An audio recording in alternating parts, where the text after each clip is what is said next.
All right, so because of what the pastor of Salvation Ministry said, that anybody will criticize him, they'll use police arrest him. That is David Ibiyeomie. So I took my time yesterday to go through his preachings, and I think I understand why he says if you criticize him, they will arrest you. It is because he says a lot of nonsense. And truly, the man who like criticism. Because when I post yesterday, I see some people, some writers go in comment section, he start to delete comments. Do you understand? Now, I will show you people what I saw. Like I said, he says a lot of nonsense. A lot. For now, Prophet Jeremiah, I will take break from you. You understand? Let's start with David Ibiyeomie today. And throughout this week, we're going to continue. Now, let me play this. The sin that Adam did, what was the sin he committed? That God will get so angry as Adam, you mean you committed this sin? Get out here. Because you need to ask questions. What is it that Adam touched? If it was apple, then you and I should not eat apple again. Adam touched the tithe. Was the only thing God told him not to touch. He said, this one is yours, but this is mine. Now let me say this to you to humble you.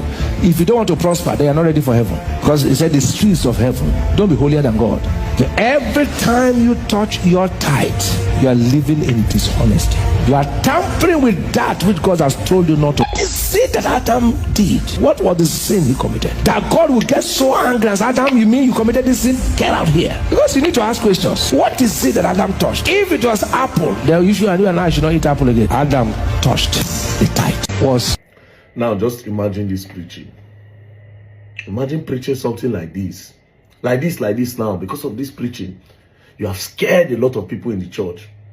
Like this now, a lot of them will be so scared. Even if they don't get money for tithes, they feel borrow, come pay. Imagine bending the Bible for your own selfish interest.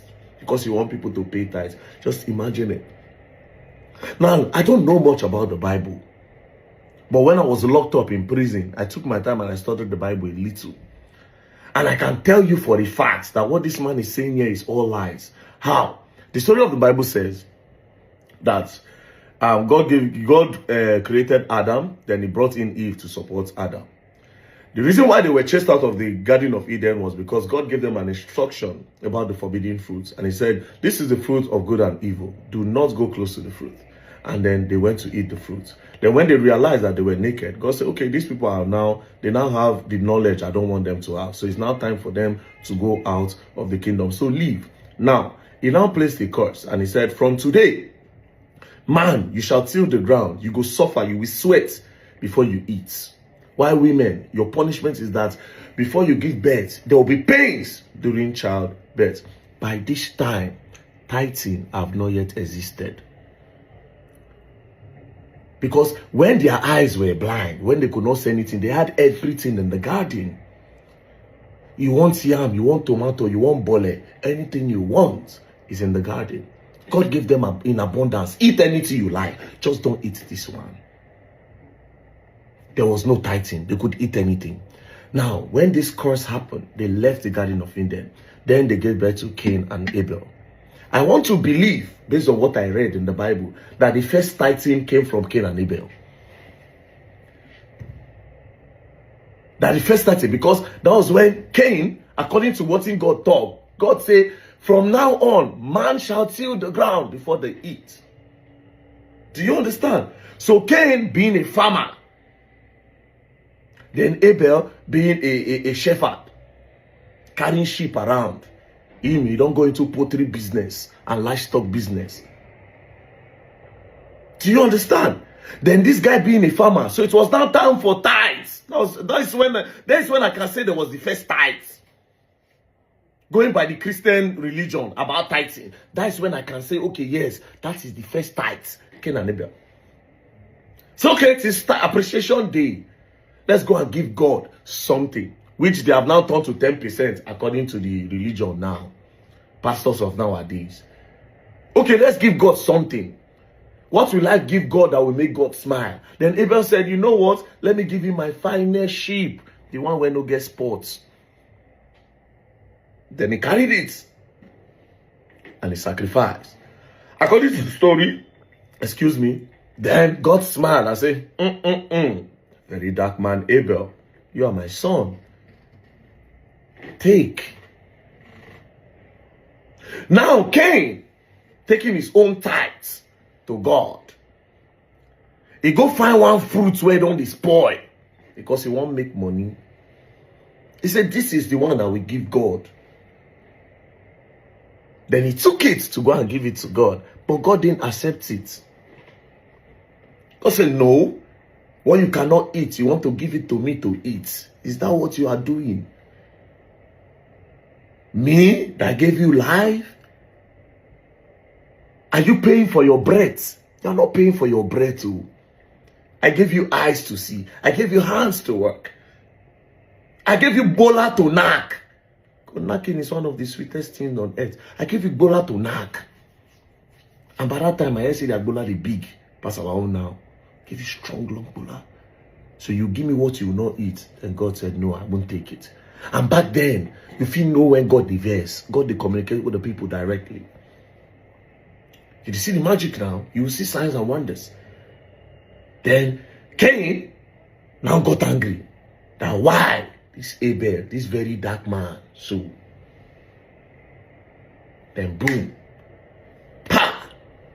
Now that's when I can say the first tithe in the Bible happened. So imagine David Ibiyeomie now twisting everything upside down to say the reason why the reason why Adam was sent out of the Garden of Eden is because he did not pay tithe. Therefore, saying that if you don't pay tithe, God will not want to associate with you. God will not smile on you. God will chase you out. So you will come make a lot of your members now. They will fear. They will be so scared to bring the tithes to you. You see the kind of manipulation where they get down. No wonder you said anybody. When criticize you, they go lock them up.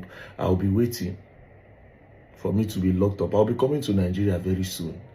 I won't see who won't lock me up. Say I talk about David Ibiyeomie. I want to know if we don't have law again. If our police are people that they are paying to go and work. If that's how they work, let's also pay money. We go contribute money for them to pick David Ibiyeomie up. Since that's what our police have done so, because indirectly that's what David Ibiyeomie is saying. If you criticize me, they will lock you up. It's not that he said, I will make sure I sue you.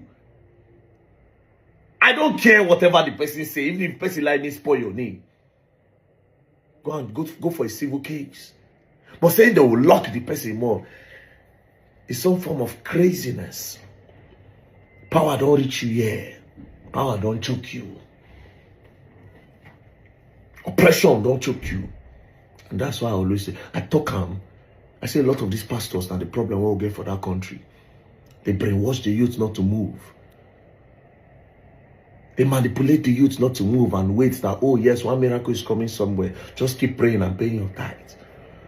It's a problem. It's a very big problem. So, Pastor David Ibiyeomie, the criticism just started. After all, no be me go secretly record you. Now you post them online. So if it is online, I can give my fair comment. Just the way a lot of people give their fair comment. I know they go arrest anybody. Yes, if you talk, if I decide to respond, I respond. Then people who know me go say, okay, yes, this one very dark man talk here. Okay, this one very dark man talk here. We don't like him. Very dark man is being manipulated. Very dark man is this. Very dark man. No problem. But will I arrest somebody? I mean, I can't compare myself with you. But then again, you are mortal. You are a human being like me. Be careful, Papa. But this period, you're going to learn and you will learn the hard way. Now, me and you get internet this period. Peace and love, don't play.